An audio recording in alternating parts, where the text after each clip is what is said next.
Part 11 of the partnership fundamental समझेंगे। Interest on drawing कैसे निकालते हैं as per the simple method. देखो यहाँ पे इंटरेस्ट ऑन ड्राइंग 3 मेथड होते हैं, simple method, product method, average method. ये सिंपल मेथड से इंटरेस्ट कैसे निकलेगा, जितनी भी हमारी ड्राइंग होगी उसका interest rate into period of drawing divided by 12। आपको एग्जांपल के बताता हूँ।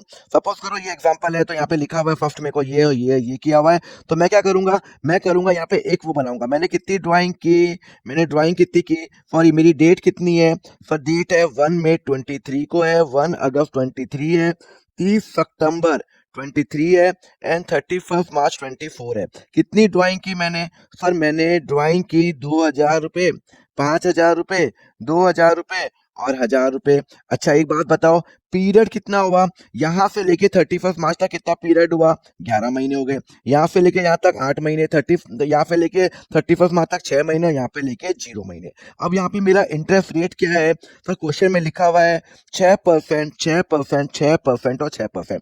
अब हम क्या करेंगे, यहाँ पे इंटरेस्ट निकालेंगे 2000 का into 6/100 into 11/12 which is equal to कितना होता है, यहाँ पे अपन निकाल देते हैं 2000 into 6% into 11 divided by 12 is equal to 110 रुपये।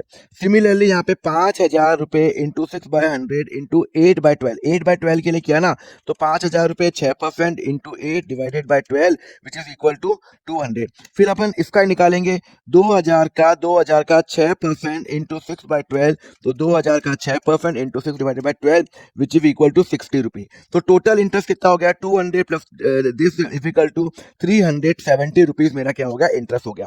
तो मैं इंटरेस्ट ऑन ड्राइंग हमने कैसे निकाली, जो भी मेरा ड्राइंग है उसका इंटरेस्ट रेट निकाला और हमने 11 महीने के लिए किया, तो इंटू 11/12 हमने कर लिया और इंटरेस्ट ऑन ड्राइंग अपना हमारा निकल गया 370। तो इंटरेस्ट ऑन ड्राइंग क्या होता है, फर्म के लिए इनकम होती है, it will always be credited and it will always be credited to the profit and loss appropriation account. अब हम नेक्स्ट लेक्चर में समझेंगे ये प्रोडक्ट मेथड से इंटरेस्ट ऑन ड्राइंग कैसे निकलता है। इसके लिए फॉलो करो अकाउंट फंडा।